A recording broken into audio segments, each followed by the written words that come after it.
242 জন যাত্রী নিয়ে এয়ার ইন্ডিয়ার একটি যাত্রীবাহী প্লেন বিধ্বস্ত হয় গুজরাটের রাজধানী আহমেদাবাদে। ইতিমধ্যে প্লেনটির পাইলটের তথ্য প্রকাশ করেছে ভারতের বেসামরিক বিমান পরিবহন নিয়ন্ত্রক director general of civil aviation বা ডিজিসিএ।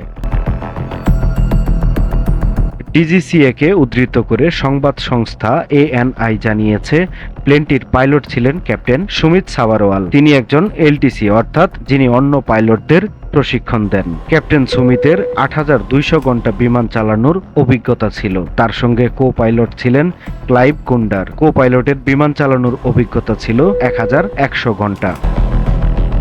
এদিকে আহমেদাবাদ এয়ার ট্রাফিক কন্ট্রোল জানিয়েছে, প্লেনটি আহমেদাবাদ থেকে স্থানীয় সময় ১:৩৯ আকাশে ওড়ার পর পাইলট বিপদ বার্তা দিয়েছিলেন, কিন্তু বিমানবন্দরের এয়ার ট্রাফিক কন্ট্রোল এটিসি রুমের ডাকে প্লেনটি থেকে কোনো সাড়া পাওয়া যায়নি সে সময়। বৃহস্পতিবার স্থানীয় সময় দুপুর ১:৩৮ ভারতের প্রধানমন্ত্রী নরেন্দ্র মোদীর রাজ্য গুজরাটের আহমেদাবাদে ২৪২ জন আরোহী নিয়ে বিধ্বস্ত হয় লন্ডনগামী বোয়িং ৭৮৭-৮ ড্রিমলাইনার মডেলের বিমানটি।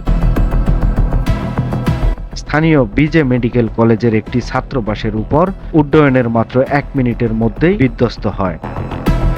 যাত্রীদের মধ্যে ১৬৯ জন ভারতীয় নাগরিক ছিলেন বলে জানিয়েছে এয়ার ইন্ডিয়া কর্তৃপক্ষ। প্লেনটিতে আরও ৫৩ জন ব্রিটিশ, ৭ জন পর্তুগিজ ও একজন কানাডিয়ান নাগরিক ছিলেন।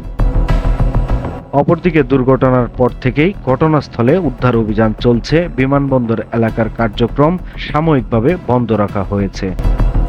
সময়ের কলম, নিউজ ডেস্ক।